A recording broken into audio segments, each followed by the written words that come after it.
Al-Fatihah. Bismillahirrahmanirrahim.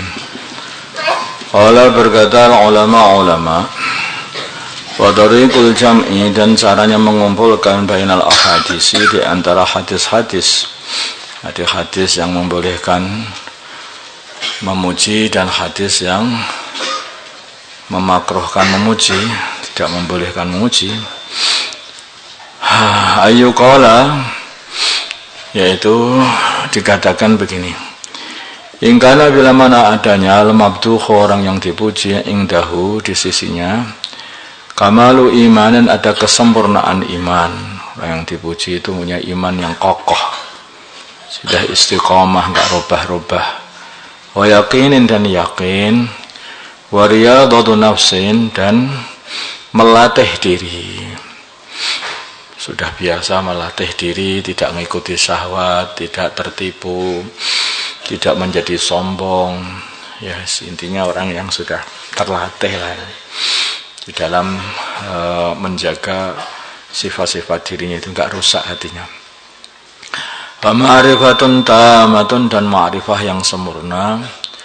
Bi kaitsu la yaftatinu, sekiranya dia tidak kena musibah dengan dipuji di depannya tadi. Wala yaghtarru, dan dia tidak tertipu bidzalika, dengan pujian seperti itu. Karena kadang-kadang orang itu habis dipuji terus tertipu, perasaannya sudah hebat begitu, lah tahu-tahu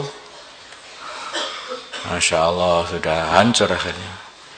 Seperti anak kecil kan mudah ditipu. Wah, kamu siapa? Saya fulan. Wah, kamu anaknya fulan toh? Iya. Nah, anaknya fulan itu biasanya bisa terbang loh. Iya Kak, iya. Kamu itu kalau loncat biasanya bisa terbang, keluar nanti sayapnya. Oh, iya, betul. Nah, tertipu, loncat betulan dari atas atap, dari rumah. Ya, mampus lah. Sehingga namanya tertipu, dipuji terus jadi tertipu. Nah, demikian juga hati juga begitu. Ada hatinya orang sudah terlatih tidak tertipu.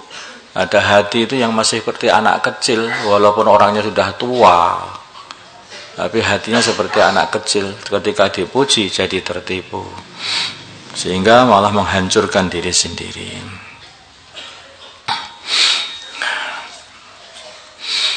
Seperti di antara penipuan-penipuan itu, orang yang banyak tertipu, kira dipuji, Masya Allah fulan. Terus ada orang mengatakan, ini loh fulan ini nggak mau ngaji, anak ini nggak mau ngaji. Biasa, nggak usah ngaji anak kiai itu, nanti tahu-tahu jadi wali sendiri. Langsung goblok seketika. Jadi kayak seperti itu. Ini karena apa? Jadi satu pujian itu bisa menghancurkan seseorang. Aduh, Masya Allah. Wala tal'abu, wala tal'abu bihi nafsuhu, wala tal'abu, dan tidak bermain bihi dengannya nafsuhu, nafsunya. Walaysa, maka tidak biharamin haram, wala makruh, dan tidak pula makruh. Kalau orangnya seperti itu, tapi orang yang seperti ini sifatnya itu, terus di mana ini ketemunya itu? Nah, sempurna iman dan yakinnya, ahli di dalam melatih diri, ma'rifah yang sempurna, sehingga dipuji seperti apapun, dan ini dipuji ataupun direndahkan tidak berubah. Orang seperti ini. Nah, yang ini ya angel golekane juga. Wa in khifa, bila malah ditakutkan alih yatanya syai'un, sesuatu min hadhil umur, dari perkara-perkara ini, kena musibah, tertipu, sehingga dia dipermainkan oleh nafsunya, kuriha, maka dimakruhkan madhuhu, memuji orang fi wajhi, di depannya, di depan wajahnya, karahatan syadidatan, dengan kemakruhan yang sangat-sangat. Wa ala hadha tafsil, dan atas ikilah perincian, Tunazzalu diturunkan al-ahadisu hadis-hadis al-mukhtalifatu yang beda-beda fi dzati.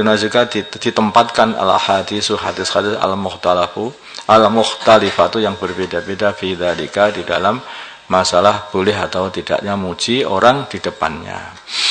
Wa mimman dan di antara hadis yang datang fil ibahati di dalam bolehnya memuji qauluhu perkataannya baginda Nabi Muhammad SAW dan Abi Bakar kepada Abu Bakar radhiyallahu ta'ala anhu arju an takuna minhum lafal arju an takuna minhum aku mengharapkan an takuna adanya kamu minhum termasuk golongannya orang-orang yang masuk surga dari semua pintu minal ladin dari golongan orang-orang yud'auna yang akan dipanggil min jami' abwabil jannati dari semua pintu-pintu surga lidukhuliha untuk memasuki surga. Wafil hadisi karena jadi pintu-pintu semuanya puasa juga Abu Bakar juga ahlinya, sedekah Abu Bakar juga ahlinya, ini Abu Bakar juga ahlinya semuanya, maka dari pintu-pintu surga Abu Bakar dipanggil semuanya karena ahli semuanya dalam kebaikan-kebaikan itu. Wafil hadis dalam hadis al-akhari yang lain lasta minhum kamu tidak termasuk mereka. Ini ada kata-kata Nabi seperti itu. Ini pujian juga.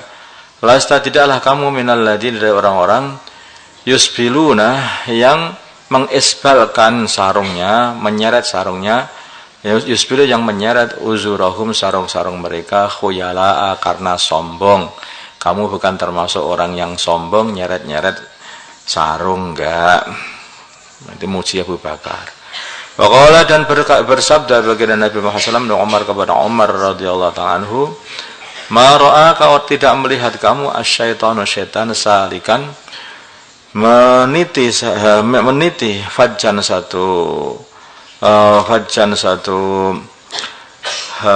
jalan illa salaka kecuali setan meniti fajjan jalan ghaira fajjika selain jalanmu. Di antara keislaman Sayyidina Umar itu kalau Sayyidina Umar meniti satu jalan di suatu jalan maka setan langsung cari jalan yang lain, jangan diikuti jalannya Umar gitu. Karena Sayyidina Umar maksudnya apa? Sayyidina Umar itu nggak bisa digoda setan. Bila mana setan datang menggoda, membujuk untuk sombong, malah dia merendahkan dirinya di hadapan orang. Jadi begitu modelnya. Jadi kalau diganggu malah tambah dadi Sayyidina Umar itu. Diganggu setan itu malah tambah ibadah. Suruh sombong tambah tawadhu.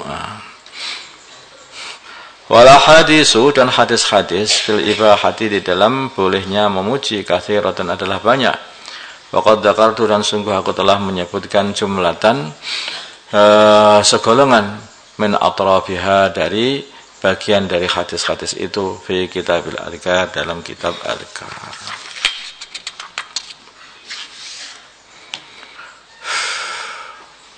Itu saja. Jadi memuji orang itu bisa boleh, bisa tidak boleh. Tidak boleh karena dikhawatirkan orang yang dipuji nanti malah agamanya rusak, hatinya rusak.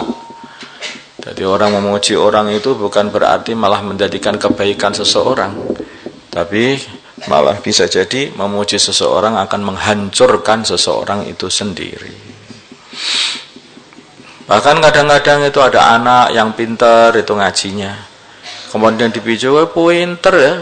Nah, setelah dipuji seperti itu, aku loh sudah pintar, melebihi Pak Guru katanya. Akhirnya malah nggak ngaji. Nah, kenapa harus ngaji? Wong sudah pinter. Jadi begitu.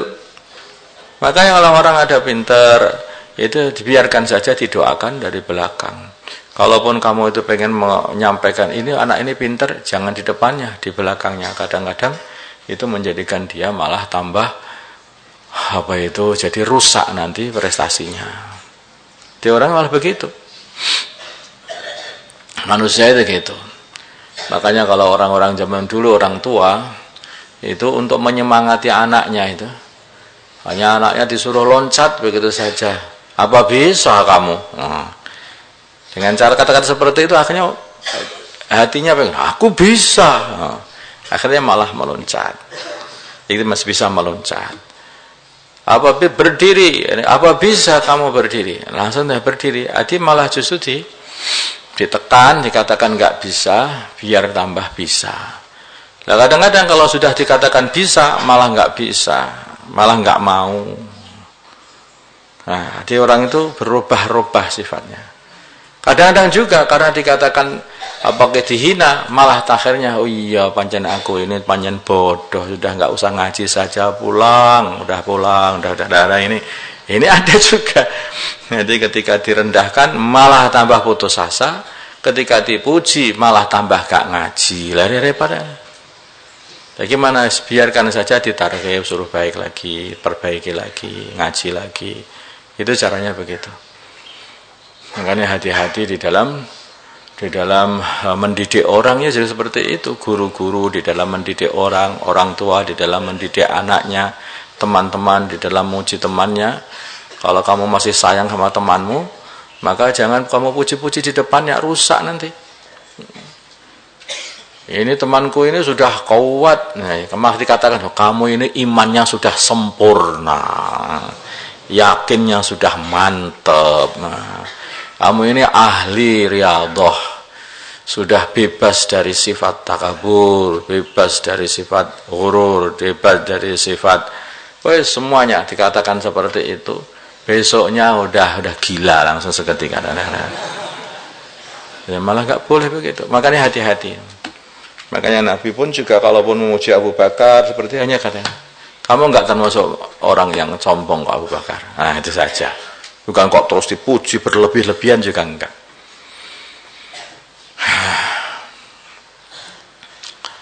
Al-Fatihah.